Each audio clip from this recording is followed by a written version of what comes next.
Hello दोस्तों, आप सभी का स्वागत है आपके यूट्यूब चैनल राहुल ट्यूटोरियल में। दोस्तों, इस वीडियो में हम संविधान का अध्ययन करेंगे। संविधान के पिछले वीडियो में दोस्तों हमने आपको राज्य के नीति निर्देशक तत्व को पढ़ाकर पूरा समाप्त किया था, यानी अनुच्छेद 36 से लेकर के अनुच्छेद 51 तक का अध्ययन हमने पिछले वीडियो में कर लिया था।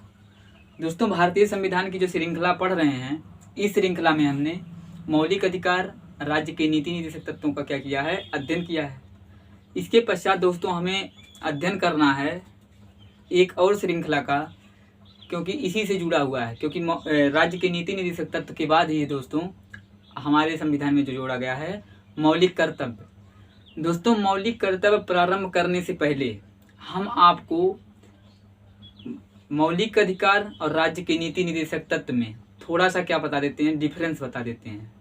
क्योंकि अगर आपको राज्य के नीति निर्देशक तत्व तथा भारतीय संविधान में जो मौलिक अधिकार दिए गए हैं, अगर इनके अंदर, इन दोनों के अंदर जो बेसिक डिफरेंस है, जो थोड़ा बहुत अंतर है, अगर आप समझे रहेंगे तो जो भी प्रश्न आपसे पूछे जाएंगे, चाहे वह एकेडमिक लेवल पे हों, चाहे वह कंपटीशन लेवल पे हों, उसके उत्तर आप आसानी से क्या कर सकेंगे, दे सकेंगे। ठीक है, तो चलिए हम प्रारंभ करते हैं भारतीय संविधान के मौलिक अधिकार और राज्य के नीति निर्देशक तत्व में अंतर। ठीक है, तो सबसे पहले हम दो कॉलम बना लेते हैं दोस्तों। क्या बना लेते हैं, दो कॉलम बना लेते हैं। ठीक है, अब एक तरफ लिखते हैं, देखिए इस तरीके से क्या करते हैं, हम कॉलम का निर्माण कर लेते हैं। एक तरफ लिखते हैं मौलिक अधिकार, मौलिक अधिकार, या इसी को दोस्तों एक और नाम देते हैं मूल अधिकार। इसी को एक नाम क्या देते हैं हम, मूल अधिकार। ठीक है, मूल अधिकार, या इसी का दूसरा नाम क्या है, मौलिक अधिकार। जबकि दूसरे कॉलम में लिखेंगे हम क्या, राज्य के नीति निर्देशक तत्व, राज्य के नीति निर्देशक तत्व, जिसका अध्ययन हम अभी जल्द ही पिछले वीडियो में किए हैं। इसे इंग्लिश में दोस्तों फंडामेंटल राइट्स कहते हैं। क्या कहते हैं, फंडामेंटल राइट्स। जबकि इसको इंग्लिश में हम DPSP करते हैं, directive principles of state policy, अर्थात राज्य के नीति निर्देशक तत्व। इन दोनों का दोस्तों हमने गहन अध्ययन किया था। हमने आपको यह बताया था कि मौलिक अधिकार और राज्य के नीति निर्देशक तत्व किसे कहते हैं। ठीक है, दोनों का प्रावधान कहाँ है, किस तरीके से, दोनों में क्या क्या अनुच्छेद हैं, उन अनुच्छेद के तहत क्या क्या प्रावधान रखे गए हैं, इसका अध्ययन हम अच्छे से कर चुके हैं। आज इस वीडियो में दोस्तों हम इन दोनों को क्या करेंगे, बेसिक डिफरेंस को देखेंगे। ठीक है, तो सबसे पहले दोस्तों हम क्या देखते हैं, जो फंडामेंटल राइट्स है, जो क्या है, फंडामेंटल राइट्स है, वह क्या है, कहाँ से लिया गया, इसे लाया गया है USA। USA का क्या मतलब क्या है, यूनाइटेड स्टेट ऑफ अमेरिका। अर्थात हमारे भारतीय संविधान में मौलिक अधिकार या मूल अधिकार को किस देश से लिया गया है, तो आप क्या आंसर देंगे, अमेरिका के संविधान से लिया गया है। जबकि हमने आपको यह पढ़ाया था कि जो राज्य के नीति निर्देशक तत्व हैं, उनको हमारे भारतीय संविधान में आयरलैंड के संविधान से जोड़ा गया है। किस संविधान से, आयरलैंड की संविधान से जगह दिया गया है। तो यहाँ से दोनों में अंतर, जो मौलिक अधिकार है इसे अमेरिका के संविधान से, जबकि राज्य के नीति निर्देशक तत्व हैं वह कहाँ से लिए गए हैं, आयरलैंड से लिए गए हैं, अर्थात आयरलैंड के संविधान से लिए गए हैं। दूसरा बेसिक डिफरेंस क्या है, पहला हो गया दोस्तों। दूसरा यह क्या है, जो मौलिक अधिकार है यह न्यायालय में परिवर्तनीय है। परिवर्तनीय से तात्पर्य क्या है दोस्तों, परिवर्तनीय है, अर्थात या कह सकते हैं या वाद विवाद योग्य है, वाद विवाद योग्य है। जबकि इसको हमने आपको बताया था कि न्यायालय में परिवर्तनीय नहीं है। इसका क्या मतलब है, देखिए हमने आपको बताया था कि जब हमारे भारतीय संविधान का निर्माण हो रहा था, तो हमारे संविधान सभा के जो सलाहकार थे, अर्थात BN राव साहब, वे भारतीय संविधान में दो अधिकार की बात कर रहे थे। पहले अधिकार के कुछ ऐसे प्रकार के अधिकार रखे जाएं भारतीय संविधान में, जिसको सभी जनता को क्या दिए जाएं, दे दिए जाएं। अर्थात ऐसे अधिकार जो भारतीय जनता को दे दिए जाएं, तथा जिस अधिकार को प्राप्त करना भारतीय जनता क्या क्या हो, अधिकार हो। ऐसे अधिकार को नाम दिया गया मूल अधिकार। पहले अधिकार की बात किया। दूसरे अधिकार में वो यह कहना चाहते थे कि कुछ ऐसे भी अधिकार बनाए जाएं जो कि राज्य के ऊपर छोड़ दिया जाए। अर्थात यदि राज्य चाहे तो अपनी स्थिति के अनुसार, अपने आर्थिक स्थिति के अनुसार या अपने उन्नति के अनुसार अपने राज्य की जनता को क्या कर सकती है, दे सकती है। लेकिन यह कहा गया कि जो मूल अधिकार है इसको यदि राज्य के द्वारा या किसी व्यक्ति के द्वारा छीना जाता है तो वह व्यक्ति जिसके मूल अधिकार को छीना जा रहा है वह न्यायालय में क्या कर सकता है, अपील कर सकता है। अर्थात न्यायालय में वह क्या कर सकता है, वाद विवाद कर सकता है कि मेरे अधिकारों को क्या किया जा रहा है, हनन किया जा रहा है। जबकि जो दूसरे प्रकार के अधिकार की बात कर रहे थे जिसे राज्य के नीति निर्देशक तत्व के रूप में रखा गया है, इसमें इसके लिए कहा गया है कि यह राज्य के ऊपर क्या है, आधारित है। अर्थात यदि राज्य चाहे तो यह अपनी जनता को दे सकती है, अगर राज्य चाहे तो अपनी जनता को नहीं भी दे सकती है। इसके लिए आप कोर्ट में, चाहे वह हाई कोर्ट हो चाहे वह सुप्रीम कोर्ट हो, वहाँ पर अपील नहीं कर सकते हैं। परिवर्तनीय से तात्पर्य क्या दोस्तों, कि आप न्यायालय की शरण नहीं ले सकते हैं। ठीक है, अर्थात परिवर्तनीय नहीं है, न्यायालय की शरण आप नहीं ले पाएंगे यदि किसी भी अनुच्छेद 36 से लेकर के अनुच्छेद 51 तक में लिखित किसी भी प्रावधान को स्टेट गवर्नमेंट अर्थात जो राज्य है वह नहीं देती, तो उसके लिए आप न्यायालय की शरण नहीं ले सकते। लेकिन अनुच्छेद 12 से 35 तक के किसी भी मूल अधिकारों का क्या किया जा रहा है, हनन किया जा रहा है किसी व्यक्ति के द्वारा या किसी राज्य के द्वारा, तो आप क्या कर सकते हैं, सुप्रीम कोर्ट या हाई कोर्ट की शरण ले सकते हैं। तीसरा डिफरेंस क्या है दोस्तों, इसे भाग 3 में रखा गया। हमारे भारतीय संविधान के भाग 3 में किसे रखा गया, मूल अधिकार को। ठीक है, जबकि राज्य के नीति निर्देशक तत्व को रखा गया दोस्तों भाग 4 में। ठीक है, हमने आपको बताया था कि भाग 3 में मूल अधिकार को रखा गया, जबकि अगले भाग अर्थात भाग 4 में दूसरे प्रकार के अधिकार जो BN राव साहब के अनुसार थे, अर्थात जिसे अब राज्य के नीति निर्देशक तत्व के रूप में जोड़ा गया है, उसे रखा गया भाग 4 में।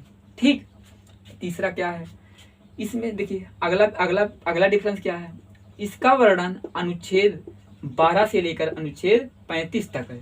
ठीक है, जबकि इसका वर्णन अनुच्छेद 36 से लेकर के अनुच्छेद 51 तक किया गया है। यहाँ से भी आप डिफरेंस बता सकते हैं कि मौलिक अधिकार को भाग 3 में, जबकि राज्य के नीति निर्देशक तत्व को भाग 4 में जगह दिया गया है। इसे अनुच्छेद 36 से लेकर के 51 तक, जबकि इसे 12 से 35 तक दिया गया है।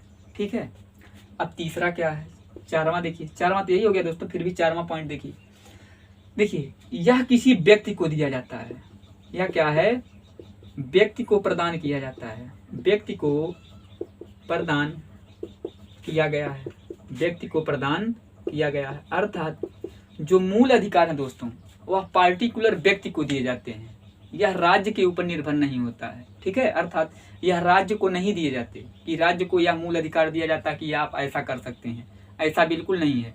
मूल अधिकार दोस्तों राज्यों को नहीं बल्कि किसी पार्टिकुलर व्यक्ति अर्थात उस देश के अंदर निर्वासित अर्थात उस देश के अंदर निवासित जनता को ही दिया जाता है, अर्थात एक जनता को दिया जाता है। जबकि राज्य के जो नीति निर्देशक तत्व हैं उसे किसे प्रदान किया गया है, राज्य के ऊपर छोड़ दिया गया है।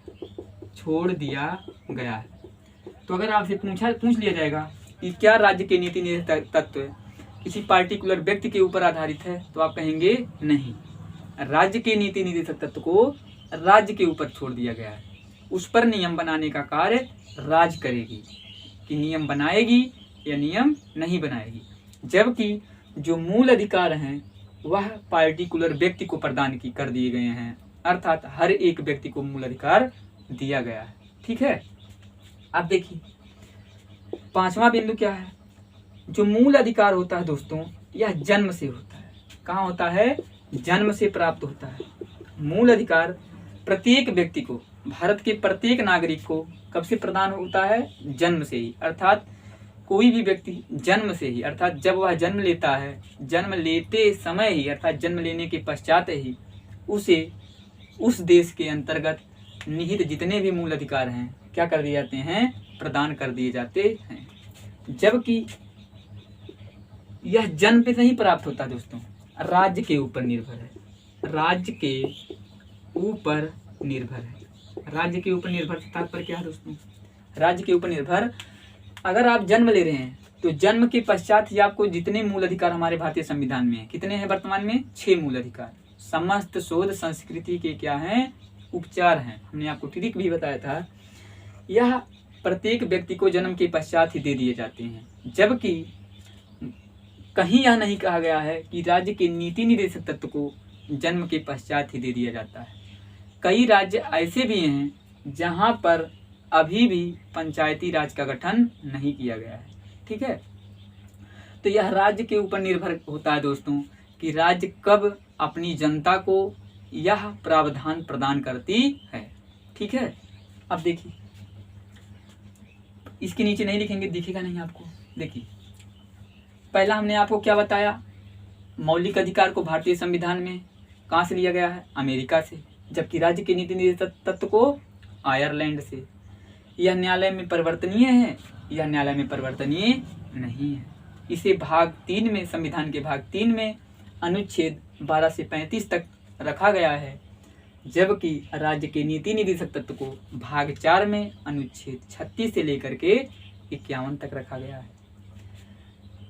प्रत्येक व्यक्ति को अर्थात मूल अधिकार जो होते हैं दोस्तों वह व्यक्ति को दिए जाते हैं, पूरे राज्य को नहीं दिए जाते।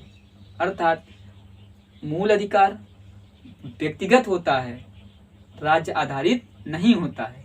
जबकि राज्य के जो नीति निर्देशक तत्व हैं वह राज्य के ऊपर निर्भर होता है। राज्य चाहे तो नियम बना भी सकती है और राज्य चाहे तो नियम नहीं भी बना सकती है। जबकि जो मूल अधिकार होता है दोस्तों यह जन्म लेने के पश्चात ही आपको क्या हो जाता है, प्रदान हो जाता है, दे दिया जाता है। लेकिन राज्य के जो नीति निर्देशक तत्व हैं वह क्या हैं, राज्य के ऊपर निर्भर होते हैं। ठीक है, इसको हम 2-3 पॉइंट मिटा दे रहे हैं जो आपको अच्छे से लर्न भी होगा। देखिए अगला डिफरेंस क्या है, अगला डिफरेंस क्या है। देखिए हमने बताया कि मूल अधिकार को राष्ट्रपति निलंबित कर सकते हैं। क्या कर सकते हैं, निलंबित कर सकते हैं। हमने आपको बताया था आपातकाल के दौरान, हमने यहाँ जब आपको मौलिक अधिकार पढ़ा रहे थे तो हमने आपको यह बताया था कि आपातकाल के दौरान राष्ट्रपति कुछ ऐसे मूल अधिकार हैं जिनको कुछ समय के लिए क्या कर सकते हैं, रोक सकते हैं। तो कुछ समय के लिए रोकने का अधिकार किसके पास है, राष्ट्रपति के पास। जबकि अगर पूर्ण रूप से समाप्त करना हो तो यह अधिकार राष्ट्रपति के पास नहीं बल्कि किसके पास है, संसद के पास। अर्थात यदि मूल अधिकार को हमेशा के लिए समाप्त करना हो, अर्थात मूल अधिकार में यदि कोई परिवर्तन करना हो तो उसको पूर्ण रूप से समाप्त करने के लिए अर्थात परिवर्तन करने के लिए अधिकार संसद को दिया गया है। जबकि किसी भी अधिकार को, किसी भी मूल अधिकार को कुछ समय के लिए क्या करना हो, रोकना हो, तो इसका अधिकार किसे दिया गया है, राष्ट्रपति को। अर्थात मूल अधिकार को राष्ट्रपति क्या कर सकती है, निलंबित कर सकते हैं। जबकि डीपीएसपी दोस्तों अर्थात directive principle of state policy पर राष्ट्रपति का कोई भी जोर नहीं होता है। अर्थात डीपीएसपी को राष्ट्रपति निलंबित नहीं कर सकते।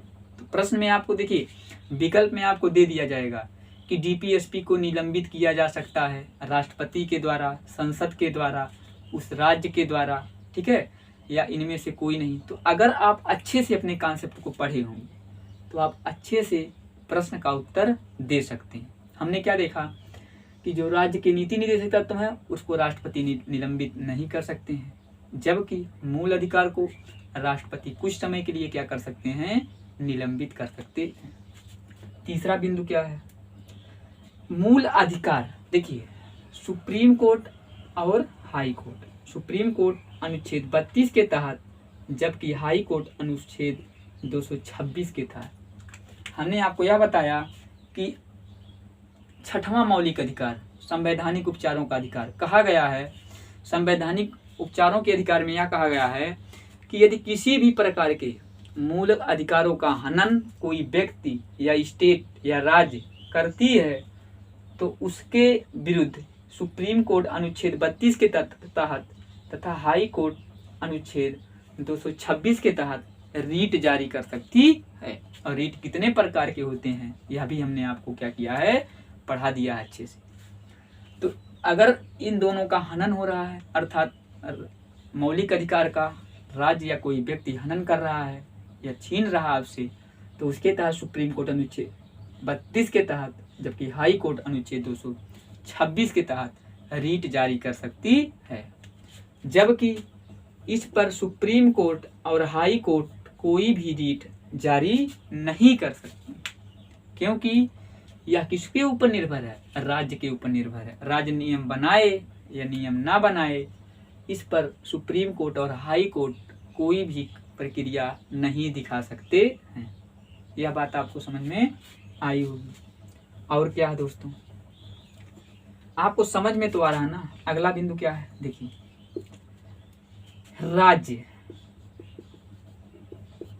इसमें देखिए, अगर मूल अधिकार को, अगर किसकी बात की जाए, मूल अधिकार की बात की जाए, तो यह राज्य के निगेटिव पॉइंट ऑफ व्यू को प्रदर्शित करता है। निगेटिव पॉइंट ऑफ व्यू क्या मतलब है दोस्तों, देखिए, यदि जितने भी मूल अधिकार हमारे भारतीय संविधान में दिए गए हैं, यदि उन मूल अधिकारों का हनन राज्य द्वारा किया जा रहा है, तो उस पर सुप्रीम कोर्ट और हाई कोर्ट क्या कर सकते हैं, रीट जारी कर सकते हैं। अर्थात मूल अधिकार के संदर्भ में राज्य क्या करती है, निगेटिव पॉइंट ऑफ व्यू रखती है, अर्थात इस पर राज्य का कोई भी जोर नहीं है। जबकि जो राज्य के नीति निर्देशक तत्व हैं, इस पर राज्य पॉजिटिव पॉइंट ऑफ व्यू, अर्थात इस पर पूर्ण रूप से राज्य का अधिकार है।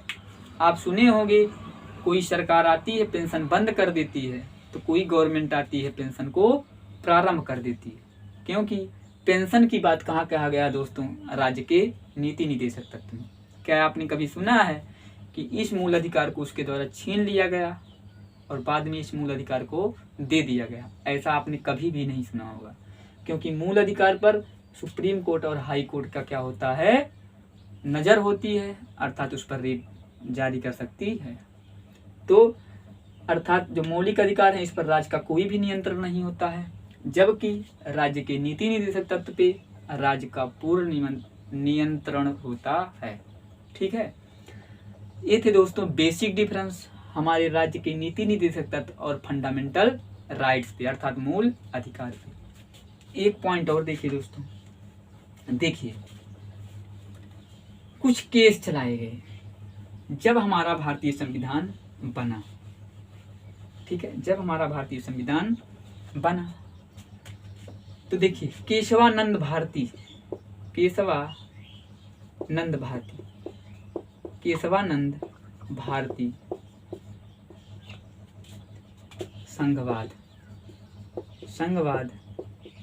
1973।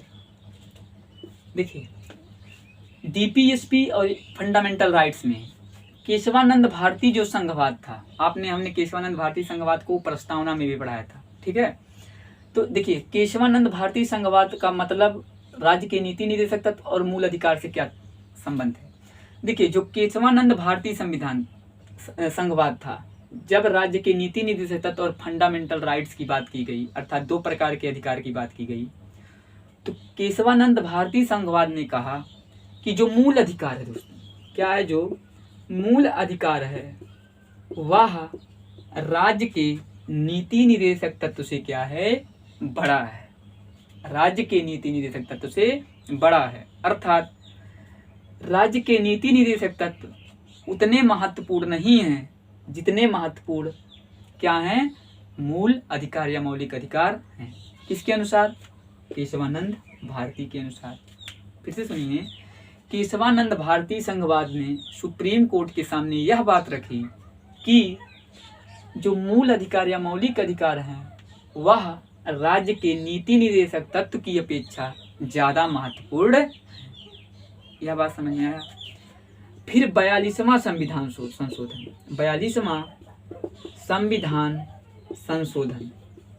संशोधन कब किया गया दोस्तों, 1976 में। 42वें संविधान संशोधन 1976 में सुप्रीम कोर्ट ने कहा कि जो राज्य के नीति निदेशक तत्व हैं, राज्य के नीति निदेशक तत्व